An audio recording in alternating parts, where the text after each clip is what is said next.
हमारे चैनल को सब्सक्राइब करें और बेल आइकन दबाएं। ये केस नहीं, एक सफरनामा था।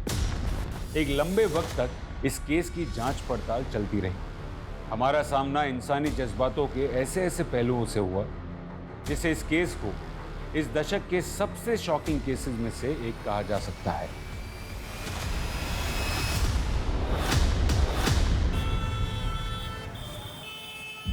लोगों की भीड़ में भी कई बार हम अकेले होते हैं। हम सबकी जिंदगी अलग हो सकती है, लेकिन हम सबके सुख दुख के किस्से तो शायद एक जैसे ही होते हैं। कोई अपने अतीत से लड़ रहा होता है तो कोई अपने वर्तमान से।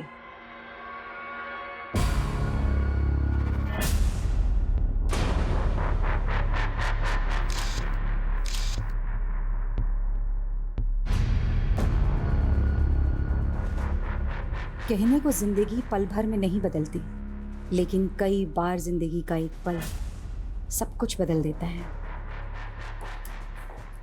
विक्रम जी अंदर? हाँ जी अंदर है। ओके।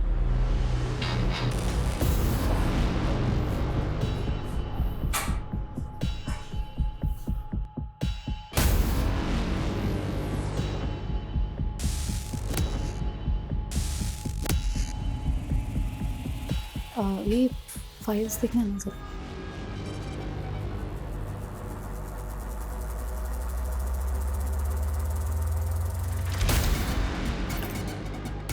अरे आर यू ऑल राइट? जी ओके। जयंती, क्या हुआ? Nothing sir. सर एक सेकेंड। सर वो आदमी कौन था? पहले कभी नहीं देखा। He is my friend.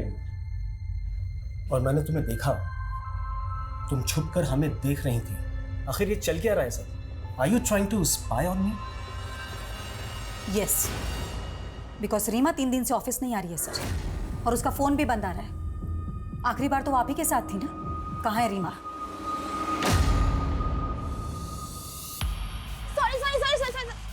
अरे क्या अर्पिता, इतना लेट? चल जल्दी कर, मूवी जाने के लिए लेट हो रहे हैं, जल्दी कर। मूवी? हाँ। मूवी जाएंगे तो बहुत लेट हो जाएगा। मम्मा को क्या बहाना दूंगी? आज ट्यूसडे है ना, मंदिर का बोल दे। हाँ अर्पिता, मैं बस 15-20 मिनट में घर पहुंच रही हूँ बेटा, ठीक है? माँ, मैं कोचिंग से घर नहीं आ रही हूँ। वो हाईवे वाला मंदिर है ना, वहाँ जा रही हूँ अपने फ्रेंड्स के साथ। अरे इतनी दूर जाने की क्या जरूरत थी? माँ, एग्जाम के लिए मन्नत मांगी थी। मुझे बता देती ना बेटा, मैं साथ चल देती। माँ, मन्नत बताने से पूरी थोड़ी होती है। ठीक है, संभाल के आना। भैया हाईवे वाले मंदिर पे चलो।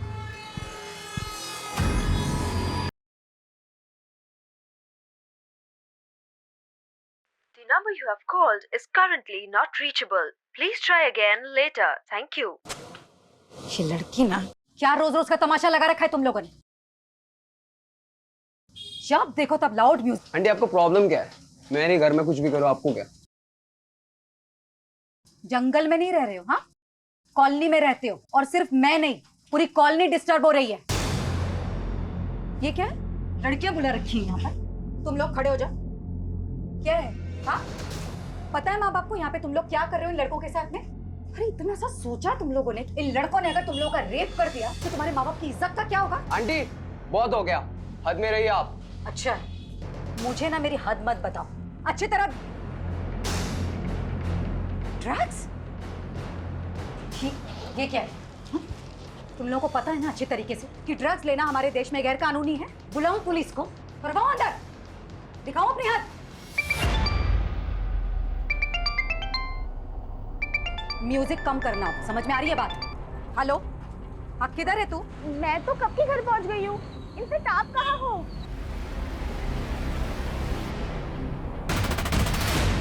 तो तू अब मुझसे खुलेआम झूठ बोलने लगी है। गई थी मैं तेरे कोचिंग सेंटर, वहां से पता चला कि तेरा एक लड़के के साथ चक्कर चल रहा है।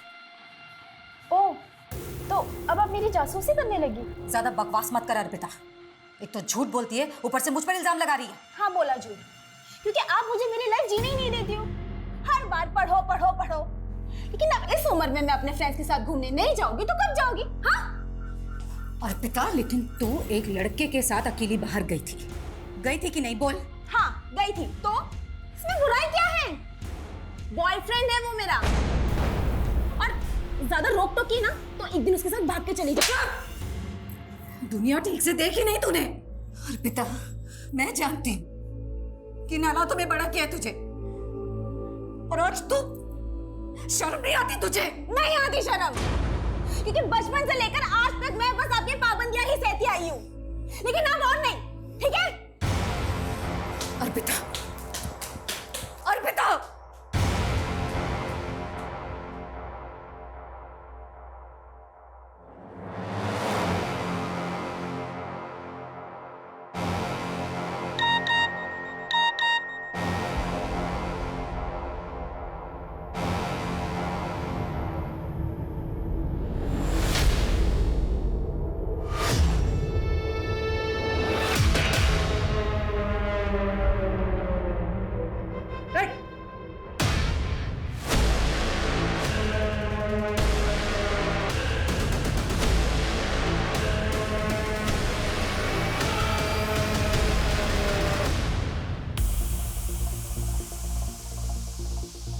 अरे यार अर्पिता, अपसेट क्यों हो रही हो? तुमने कुछ भी गलत नहीं किया है।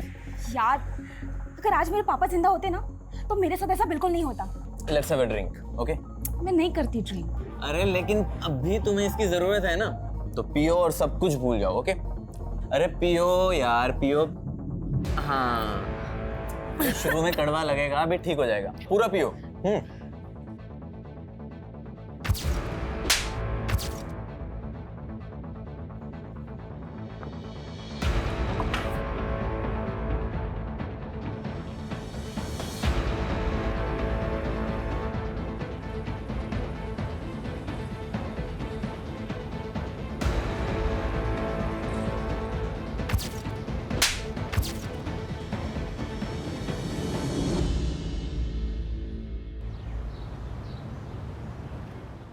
और फिर भालू ने कहा, मुझे भूख लगी है। अरे गुड्डी, ये क्या पढ़ रही हो तुम? मैं तो एक हिंदी की कहानी पढ़ रही हूँ। मैं हिंदी लिख भी सकती हूँ, और पता है अब मुझे ना हिंदी में फुल मार्क्स आएंगे। अरे वाह, तब तो तुम्हें प्राइज मिलना चाहिए। बोलो क्या चाहिए तुम्हें? मुझे तो मून पर जाना है। अच्छा, लेकिन उसके लिए तो तुम्हें एस्ट्रोनॉट बनना पड़ेगा। लेकिन मैं एस्ट्रोनॉट कैसे बनूंगी? उसके लिए तुम्हें बस एक छोटा सा टेस्ट देना होगा। कैसा टेस्ट? देखो, मैं तुम्हारी बॉडी को चेक करूंगा, और जिसकी बॉडी में 5 तिल होते हैं ना, वो एस्ट्रोनॉट बन सकता है। तो चलो अपने तिल दिखाओ।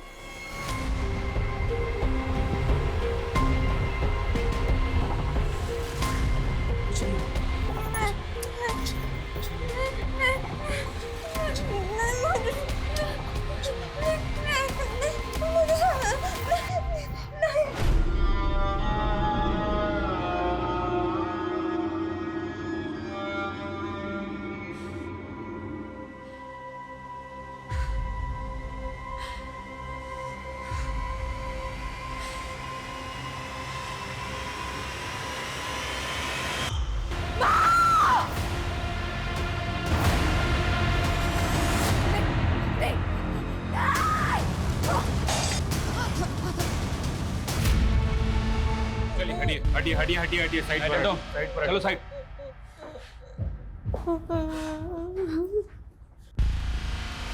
पूरा घर चेक कर।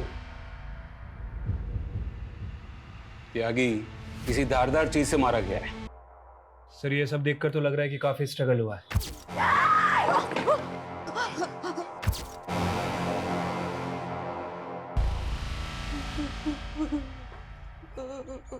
और कौन कौन है आपकी फैमिली में?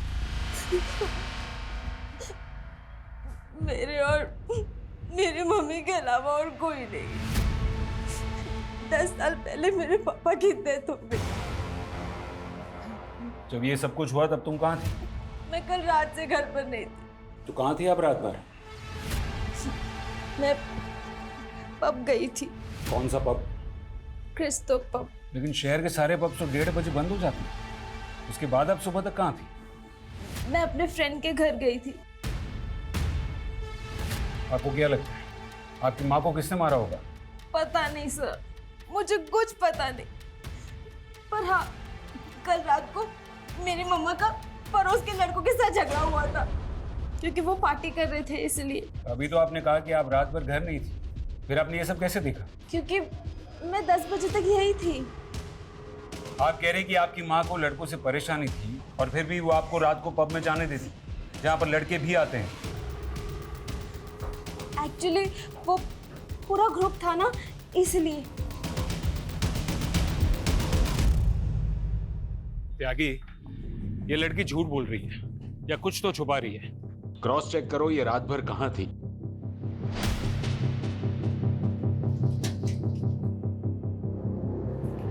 ये दोनों कहाँ हैं? पता नहीं सर, बहुत ही बिगड़े हुए लड़के हैं, दिन रात पार्टी करते थे। जयंती ने तो उनके मकान मालिक से भी शिकायत की थी कि वो घर खाली करा ले। त्यागी, वो मकान मालिक से इन लड़कों का नंबर निकालो। नहीं, सर, घर में कहीं भी जयंती का फोन नहीं मिला, लेकिन ये लैपटॉप बैग मिला है। अर्पिता, तुम्हारी माँ का फोन कहाँ है? मुझे इस बारे में कुछ नहीं पता।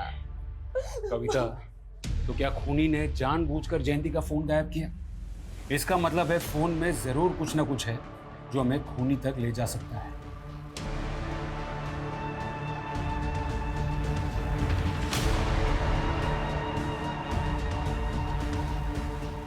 सर, लड़कों के मकान मालिक से बात हो गई है। दोनों लड़कों का नंबर मिला था, लेकिन सर दोनों का फोन स्विच ऑफ है। क्या ये हो सकता है कि वो दोनों खून करके गायब हो गए? चलो घर के अंदर घुसते हैं।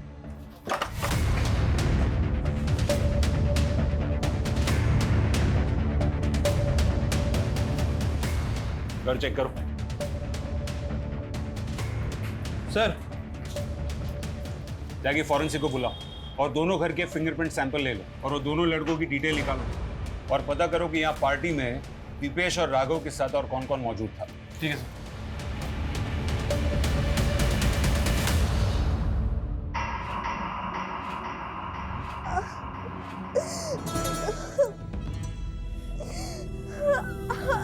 तुम्हारी बॉडी पर 5 तिल हैं। तुम पक्का एस्ट्रोनॉट बनोगी। हम रॉकेट में बैठेंगे।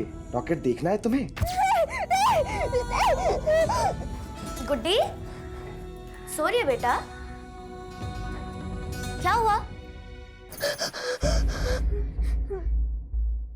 मुझे माँ की याद आ रही है, मुझे उनके पास जाना है। लेकिन गुड्डी, माँ तेरा ध्यान नहीं रख सकती, इसलिए मैं हूं ना, तेरी बड़ी बहन, तेरी माँ। क्या हुआ गुड्डी? पेट क्यों पकड़ रखा है? मेरा पेट दर्द हो रहा है।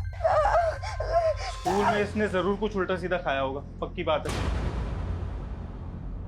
आपको कैसे पता? आप तो ऑफिस से अभी आ रहे हैं ना?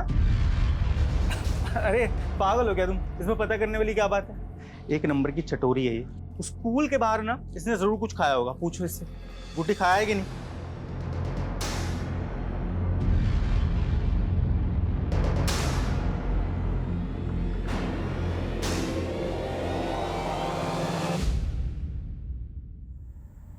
ये देखिए सर, ये दोनों पब में 11 बजे एंट्री करते हैं और 1:30 बजे वहाँ से बाहर निकलते हैं। ये लड़की जो नशे में धुत है, ठीक से चल भी नहीं पा रही। Right sir. और जयंती के बारे में अभी तक हमें जो भी इन्फॉर्मेशन मिली है, उससे तो यही लगता है कि जयंती नियम कायदे की काफ़ी स्ट्रिक्ट औरत थी और उसकी बेटी इस हाल में। और वो पड़ोस वाले लड़के दीपेश और राघव, उनकी क्या रिपोर्ट है? सर, उनका फ़ोन आखिरी बार गुरुग्राम में बंद हुआ था। वैसे वो रहने वाले भोपाल के हैं, दिल्ली में पढ़ाई करते हैं। मैंने भोपाल पुलिस को भी इन्फॉर्म कर दिया है और सर वो अर्पिता के बॉयफ्रेंड, उसको भी बुला लिया है। सर, अर्पिता उस रात पूरी तरह से आउट थी। उसने पहली बार ड्रिंक की थी उस रात। पहली बार? ये तू कैसे जानता? वो सर, अर्पिता मेरी 2 साल से दोस्त है। उसने आज से पहले कभी भी ड्रिंक नहीं किया। और पहली बार उसी रात को पी जिस रात उसकी माँ का मर्डर हुआ? जी सर, वो थोड़ा अपसेट थी। किस बात को लेकर? सर, वो तो मुझे नहीं पता, लेकिन वो बहुत गिल्ट महसूस कर रही थी कि वो उस हालत में घर जाकर अपनी माँ को फेस कैसे करेगी। इसलिए वो पूरी रात मेरे साथ मेरे घर पर ही थी। सुबह होते ही वो चली गई। आप चाहें तो आप चेक कर सकते हैं। वो तो हम चेक कर ही लेंगे। और सुन, बिना परमिशन के शहर से बाहर नहीं जाना। चल।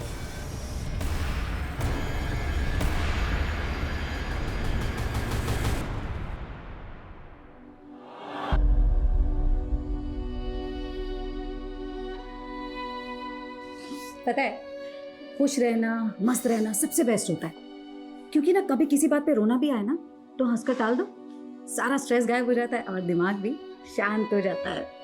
समझी?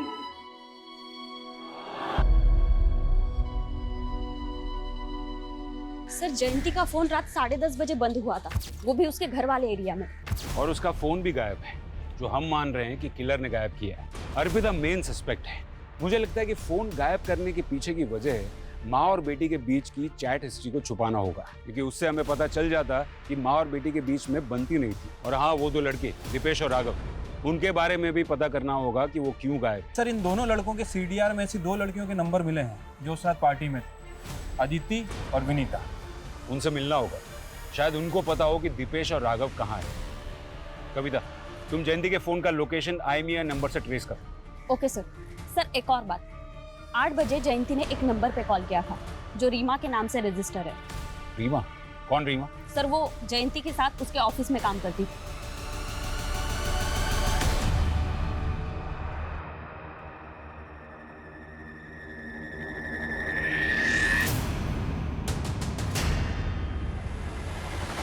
क्या है? कौन हो तुम? मैडम, आए दिन पेट दर्द की शिकायत रहती है। मुझे लगता है ये पेट से है। क्या?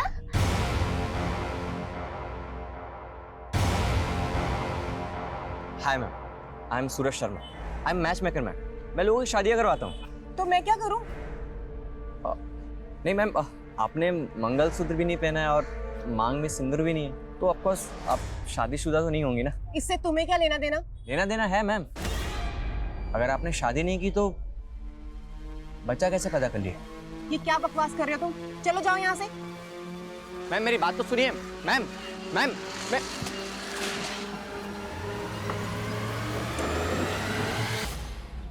दीदी, ये पेट से क्या होता है?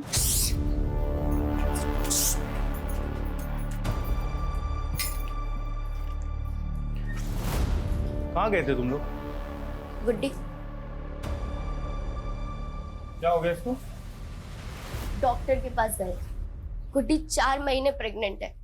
क्या? इतने नादान क्या बन रहे हो? तुम्हें नहीं मालूम इस घर में तुम ही एक मोटे आदमी हो। सब सच बताओ, तुमने रेप किया ना मेरी बहन को? सोच भी कैसे सकती तुम? मैं उस छोटी सी बच्ची के साथ ये सब करूंगा?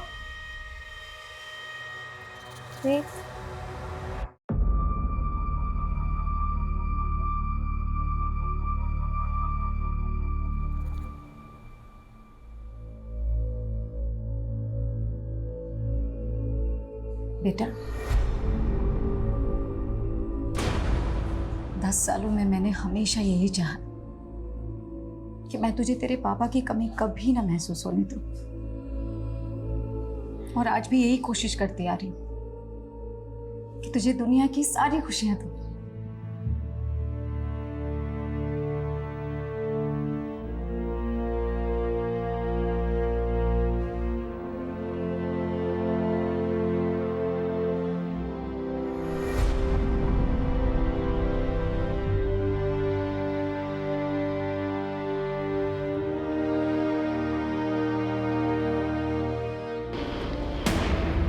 सर, हम राघव और दीपेश के बारे में कुछ नहीं जानते हैं। अच्छा, कुछ नहीं जानते थे, फिर भी उनके साथ पार्टी कर रहे थे? नहीं सर, हमारा मतलब है कि हमें उस मर्डर केस के बारे में कुछ नहीं मालूम है।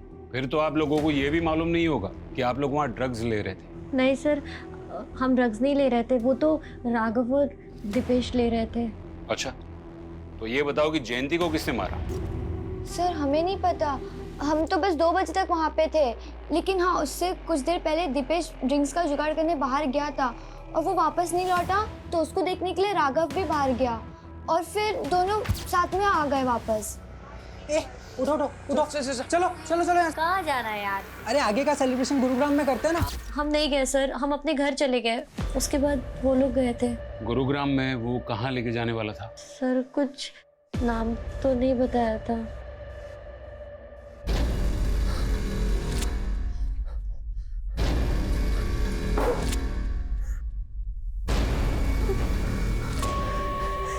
क्या चाहते हो तुम? क्यों लेकर आए हो मुझे यहाँ पर तुम? हाँ,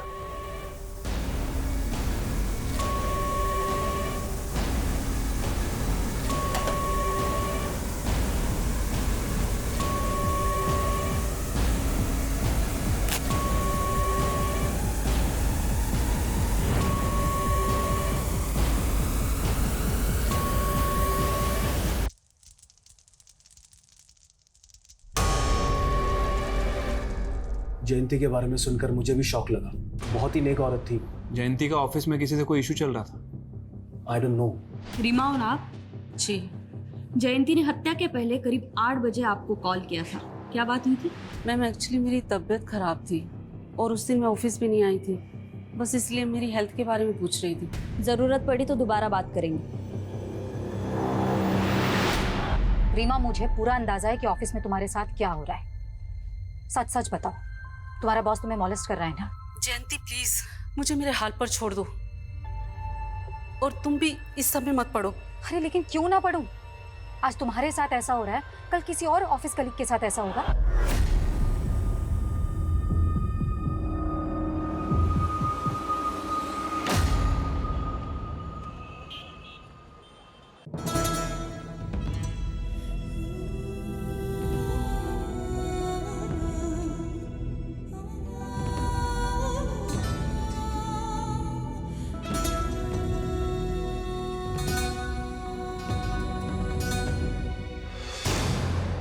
और तुम ज्यादा भोले मत बनो।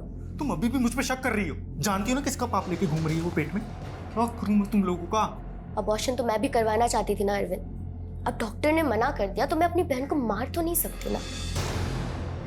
कम से कम जब तक उसकी डिलीवरी नहीं हो जाती चिक चिक करना बंद करो।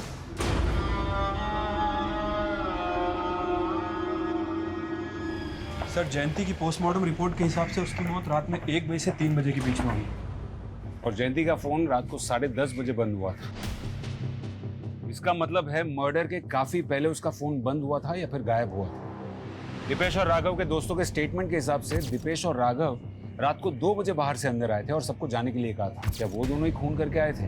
और सर दूसरी तरफ अर्पिता और लकी भी 1:30 बजे के करीब पब से निकल गए थे। शायद उन्होंने जयंती को मारा और फिर वो दोनों लकी के घर चले गए। सर, आपको लगता है कि जिस हालत में वो पब से निकले इस तरह से मर्डर कर सकते हैं? यागी, मुजरिम अगर शातिर होना तो हम वही देखेंगे जो वो हमें दिखाना चाहता है। अर्पिता का यूं पब से लड़खड़ाते हुए निकलना, ये पूरा का पूरा ड्रामा लकी और अर्पिता का हो सकता है, ताकि उन पर किसी को शक न जाए। कविता, जयंती के घर से हमें लैपटॉप बैग मिला था, उसमें से कुछ मिला? हाँ सर, एक डायरी मिली है। लगता है जयंती अक्सर उसमें लिखा करती थी।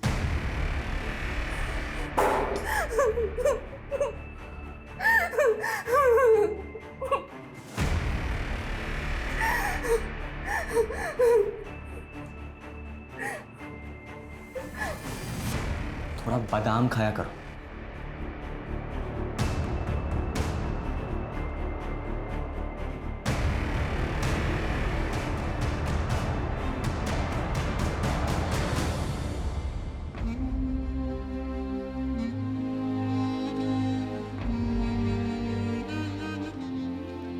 गुड्डी, ये लो दूध पी लो। नहीं दीदी, मुझे दूध नहीं पीना, उल्टी आती है मुझे। देखो, अब से तुम्हें अपना खाने पीने में ध्यान रखना होगा, ऐसे नहीं चलेगा बिल्कुल। ना ओह, तो खाना खाने से बच्चा हेल्दी होगा? कोई जरूरत नहीं है इस पाप के लिए ममता दिखाने की। तुझे मालूम भी है कि तुझे कितनी तकलीफ होगी? डिलीवरी के टाइम पर जान तक का खतरा होता है, और मैं तुझे खोना नहीं चाहती गुड्डी। अरे दीदी, मुझे कुछ नहीं होगा। लेकिन दीदी, ये पाप क्या होता है? आप इस बच्चे को ऐसा क्यों कह रहे हो? मैंने तो पढ़ा था कि बच्चे भगवान का रूप होते हैं। मैंने अपनी ये हिंदी की किताब में पढ़ा था। तू भी तो बच्ची है, लेकिन भगवान को तेरे पे तो तरस नहीं आया। पर दीदी, मुझे जानना था कि बच्चा टमी से बाहर कैसे आएगा? जब बाहर आएगा तो पता चल जाएगा। बताओ ना दीदी, कैसे आएगा बाहर? जब बच्चा बाहर आएगा तो वो जोर जोर से रोएगा, तो तुझे पता चल जाएगा। अच्छा, वो रोएगा मतलब उसको दर्द होगा? तुझे अब भी उसके दर्द की पड़ी है? तुझे कितना दर्द होगा पता भी है? मतलब मुझे भी दर्द होगा? हाँ, पर जब बच्चा पैदा हो जाएगा तो दर्द ठीक हो जाएगा और तुझे कुछ भी नहीं होगा।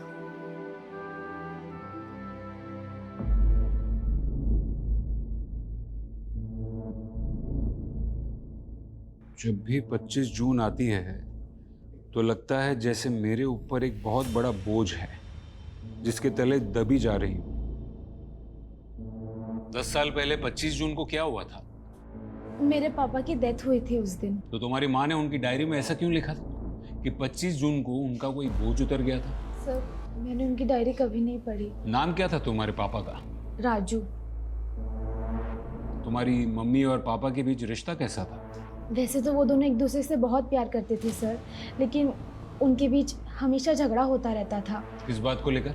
मेरे पापा का एक पैर काम नहीं करता था और वो एक छोटी सी फैक्ट्री में काम करते थे। उन्हें बिल्कुल अच्छा नहीं लगता था कि माँ उनसे ज़्यादा कमाती है। उन्हें माँ से कॉम्प्लेक्स था। इसी फ्रस्ट्रेशन में उन्होंने शराब पीना शुरू कर दिया। लेकिन पापा बहुत अच्छे थे, माँ उन्हें समझ ही नहीं पाई। तुम्हारे पापा की डेथ कैसे हुई? हार्ट अटैक आया था उनको। तुम्हारे बाकी कोई रिश्तेदार नहीं दिखे? ना तुम्हारी मम्मी की तरफ से ना पापा की तरफ से?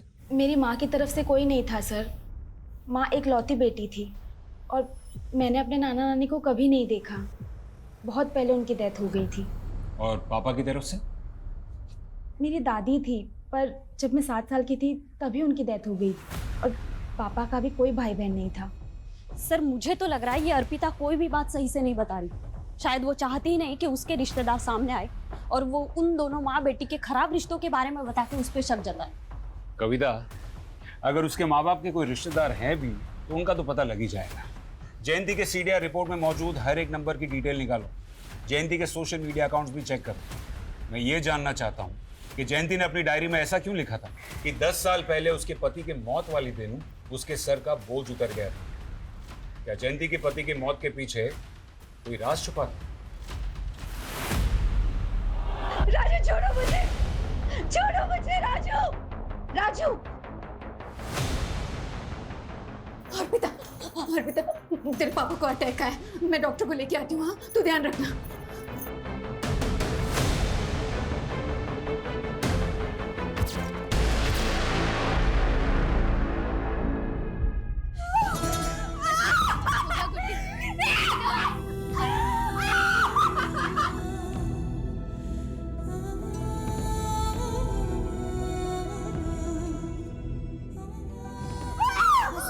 गुड्डी हो गई, आराम मिला?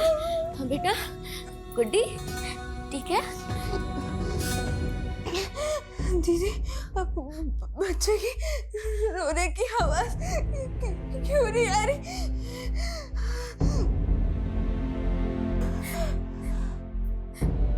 गुड्डी, गुड्डी। सर, राघव के एक दोस्त से पता चला है कि राघव और दीपेश गुरुग्राम के एक घर में है।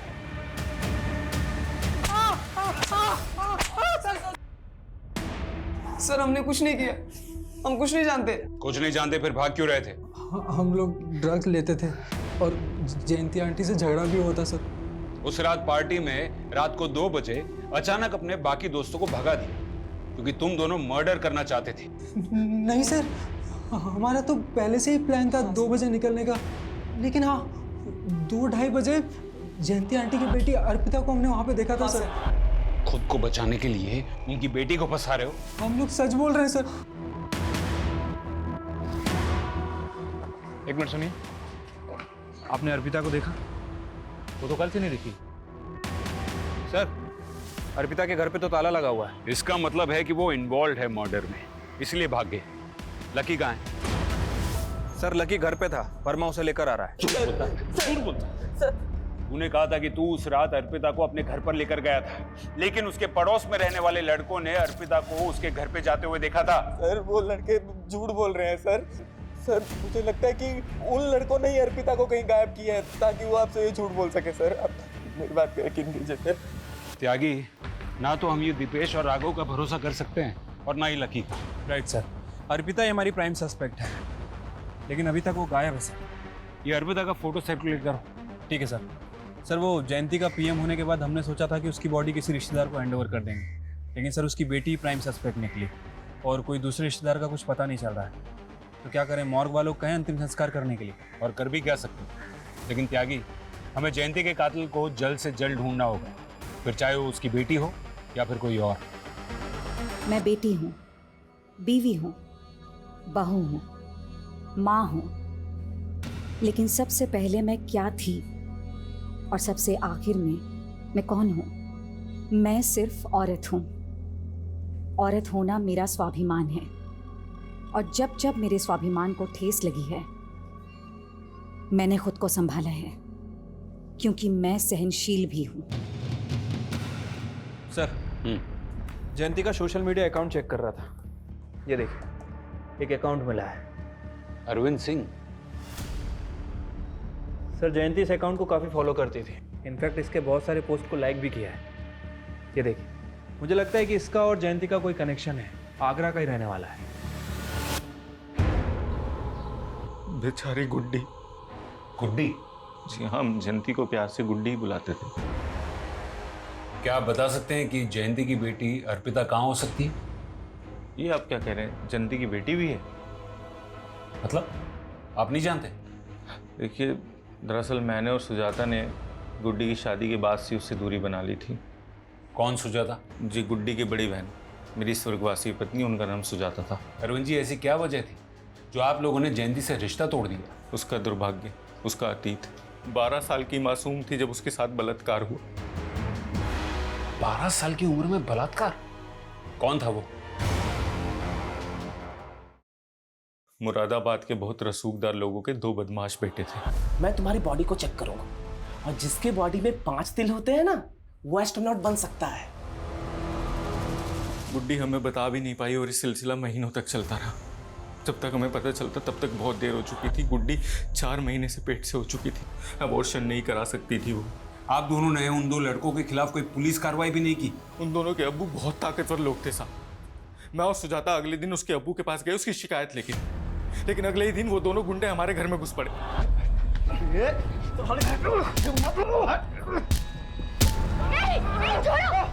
अगर पुलिस के पास जाने का सोचा भी ना, तो वो अंजाम होगा तुम लोग का जो तुम लोग सपनों में भी नहीं सोच सकते। रातों रात हम घर छोड़ के भाग गए और एक दूसरे शहर में किराए के मकान पे रहने लगे। वहीं पे गुड्डी ने एक बच्चे को जन्म दिया और फिर उसने वहीं पे शादी कर ली।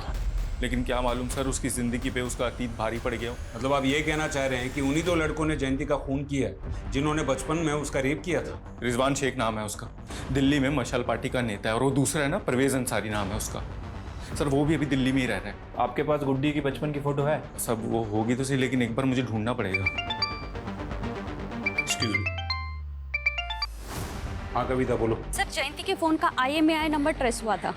सर हमें वो फोन एक कचरा बिनने वाले के पास मिला। जयंती के फोन का सारा डेटा रिट्रीव करो।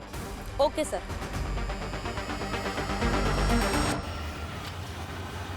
सर ये रिजवान शेख पॉलिटिकल लीडर है और Parvez Ansari income tax department में डिप्टी डायरेक्टर।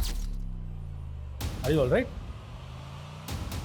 सर मान लेते हैं कि इन दोनों में से किसी ने कुछ किया है, तो फिर ये अर्पिता क्यों गायब है?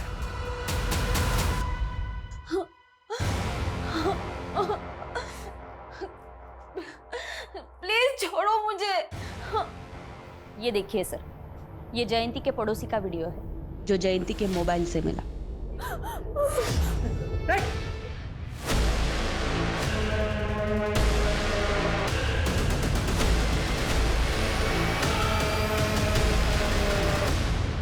सर ये बात सच है कि मैं अपनी बीवी को कभी कभी मारता था, पर मैंने जयंती का खून नहीं किया सर।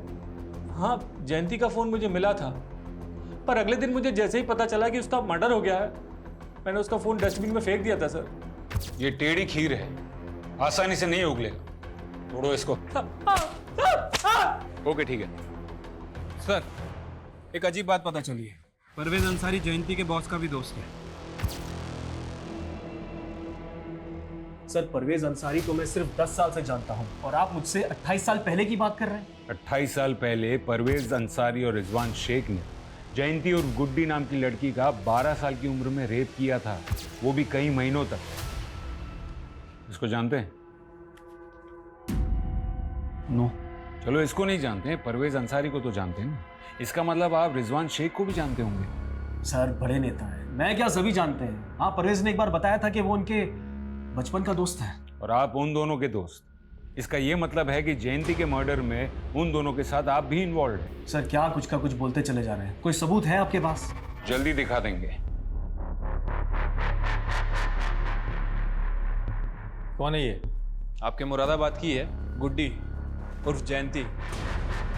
इसके जीजा जी का कहना है कि 28 साल पहले आपने इसका रेप किया था। इंस्पेक्टर, क्या तू जानता नहीं एक ईमानदार नेता के छवि पे दाग लगाने का हर्ष क्या होता है? 2 मिनट नहीं लगेंगे, सस्पेंड हो जाओगे। सर, हम तो ईमानदारी से अपना काम कर रहे हैं और वो कहते हैं ना कि भले ही देर लग जाए लेकिन सच की जीत जरूर होती है। जय हिंद। सर, माना कि ये दोनों बहुत शातिर हैं, लेकिन कहीं ऐसा तो नहीं कि जयंती के मर्डर को हम 28 साल पुराने वाले केस से जोड़ के गलती कर रहे हैं? मैं जानता हूं जयंती के मर्डर में उसकी बेटी समेत और भी सस्पेक्ट्स हैं, लेकिन जो गुड्डी के साथ 12 साल की उम्र में हुआ, तो एक पुलिस ऑफिसर के नाते ये मेरा फर्ज बनता है कि मैं उस केस को भी सही अंजाम दूं। त्यागी, जयंती ने आखिरी बार रीमा को कॉल किया था, जो उसके साथ उसकी ऑफिस में काम करती थी। ये रीमा से जयंती के बॉस के बारे में दोबारा बात करो, शायद कोई क्लू मिल जाए। ठीक है सर। सर, एक अजीब चीज पता चली है। पिछले 2 महीनों में 3 जयंती नाम की औरतें दिल्ली से अबडक्ट हुई। क्या कह रही हो? हाँ सर, ये देखिए, जयंती सिन्हा, जयंती मलिक और जयंती कपूर। सर, ये तीनों अबडक्शन एक हफ्ते के फासले पर हुए हैं। और सर, हमारे यहाँ जयंती चौहान का मर्डर हुआ है। ये तीनों औरतों के साथ क्या हुआ? सर, तीनों किडनैपर के चंगुल से निकल आई, तीनों जिंदा हैं। सर, इन्होंने किडनैपर का एक स्केच भी बनवाया है, ये देखिए।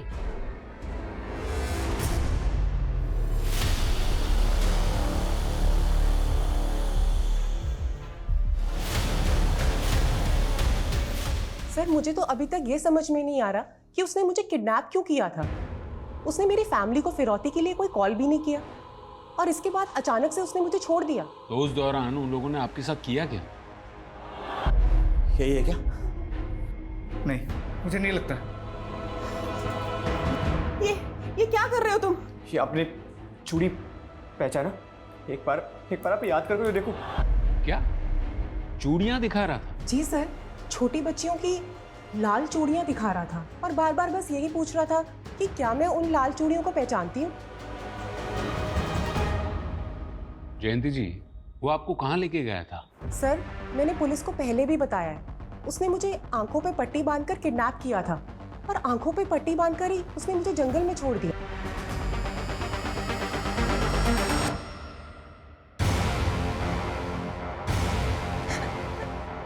प्लीज मुझे छोड़ दो। तुझे तो मैं कभी नहीं छोड़ूंगा।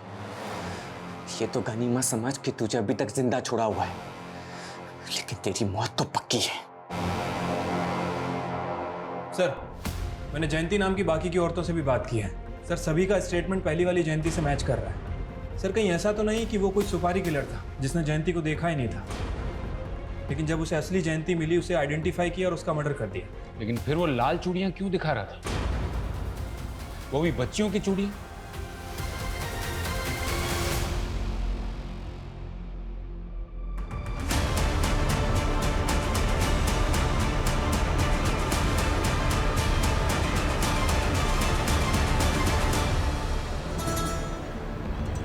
हाँ सर, बचपन में गुड्डी हमेशा लाल चूड़ियाँ पहना करती थी। उसे लाल चूड़ियाँ बहुत पसंद थी, लेकिन जब दानिश भाई के घर से हम निकले थे तो उसकी चूड़ियाँ वहीं छूट गई थी।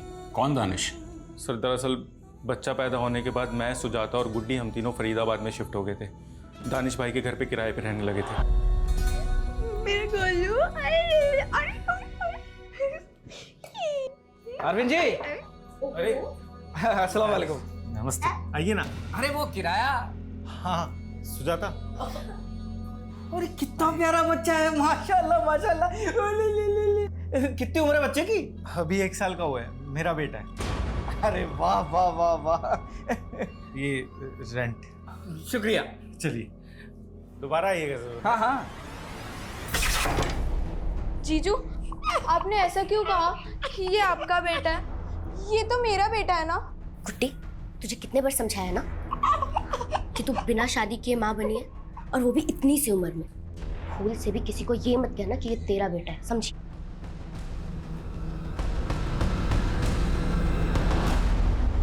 सर, धीरे धीरे सबको पता चलने लगा और हमारा जीना बहुत मुश्किल हो गया, इसलिए हम उस बलात्कारी की संतान को वहां छोड़ के निकल गए। लेकिन दीदी, मेरा गोलू वो नहीं आएगा हमारे साथ। गुड्डी, गोलू की तबीयत खराब थी ना, तो वो मर गया। अगर हम गुड्डी से झूठ ना बोलते तो उस बच्चे का साया हर जगह हमारी बदनामी करवाता। कहाँ छोड़ा था बच्चे को? दानिश भाई के घर पे, जहाँ उसकी चूड़ियाँ छूटी थी।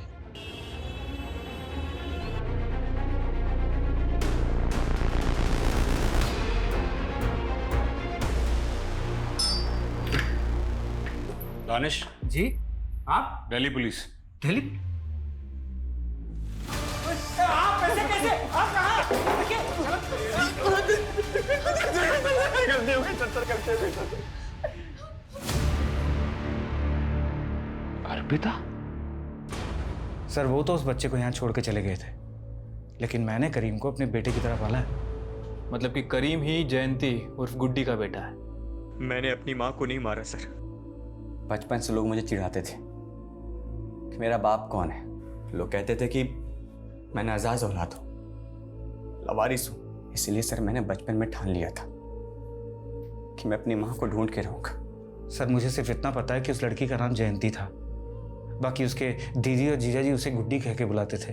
तो तुम जयंती नाम की औरतों का पता लगाकर उन्हें अगवा कर रहे थे? उस दिन उनका किडनैप नहीं कर पाया था मैं, इसलिए सर मैं सीधा उनके घर पे चला गया। माँ, कौन हो तुम? अरे 28 साल से आपने मुझे देखा नहीं ना, इसलिए आप मुझे पहचान नहीं पाई। तुम बोल क्या रहे हो तुम? हाँ?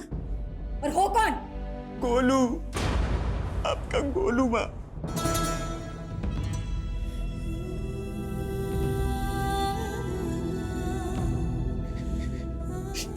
ये आपकी चूड़ी दानिश अबू ने दी है।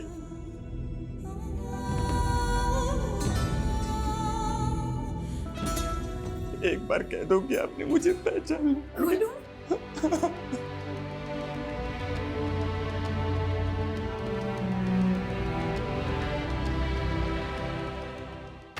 तो मारा क्यों? सर मैं क्यों मारूंगा, बल्कि उन्होंने तो मुझे अपना लिया था। हाँ बस मेरे असली बाप के बारे में उन्होंने कुछ भी नहीं बताया, लेकिन मुझे मेरी माँ मिल गई थी। ये खुशखबरी सुनाने के लिए मैं अपने अब्बू के पास जा ही रहा था कि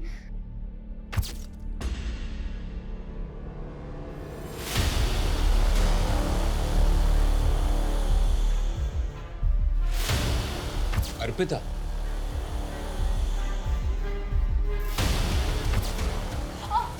अर्पिता, अर्पिता, तू पी कर आ रही है? मुझसे क्या पूछते हो? आप जवाब दो। इतनी रात को उस लड़की के साथ क्या कर रही थी? बदतमीज, तू जानती भी है कौन है वो? फिर से थप्पड़ मारा, फिर से हाथ उठाया। रबे को भी ऐसे ही मारा था ना? वो एक एक्सीडेंट था अर्पिता। शराब के नशे में ना वो मुझे मारना चाहता था। झूठ बोल क्या तू? झूठ बोलती है, झूठ बोलती है ये औरत। लकी जानता था ना कि मर्डर तुमने किया है? हाँ सर, वो मुझसे प्यार करता था। मुझसे बहुत बड़ी भूल हो गई सर। मुझे नहीं पता था कि मेरी माँ बचपन से इतना सब सहती आ रही है। इतने सालों से मैं अपनी माँ के लिए वेट कर रहा था सर, और मिला भी तो सिर्फ एक दिन। हाँ मुझे अर्पिता पे शक था कि उसी ने कुछ किया, इसलिए मैंने उसका अपहरण किया था सर। लेकिन चाहकर भी मैं उसे मार नहीं पाया सर। आप ही बताओ कैसे मारता? आखिर थी तो मेरी बहन ना।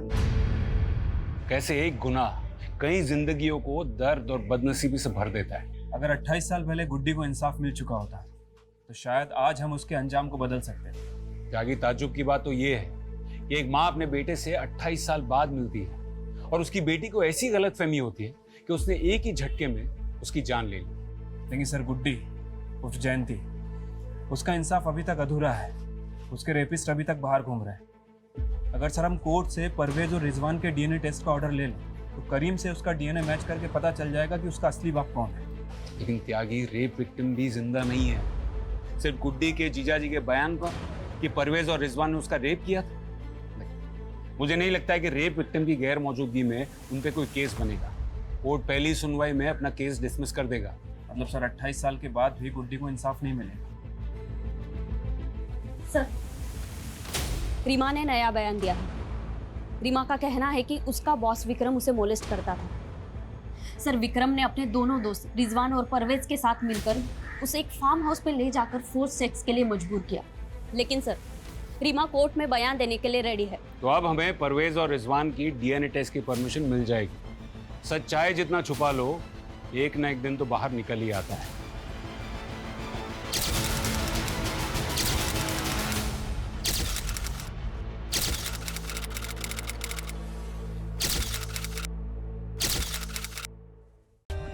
For more updates, subscribe to our channel, click the show links and enjoy watching the videos.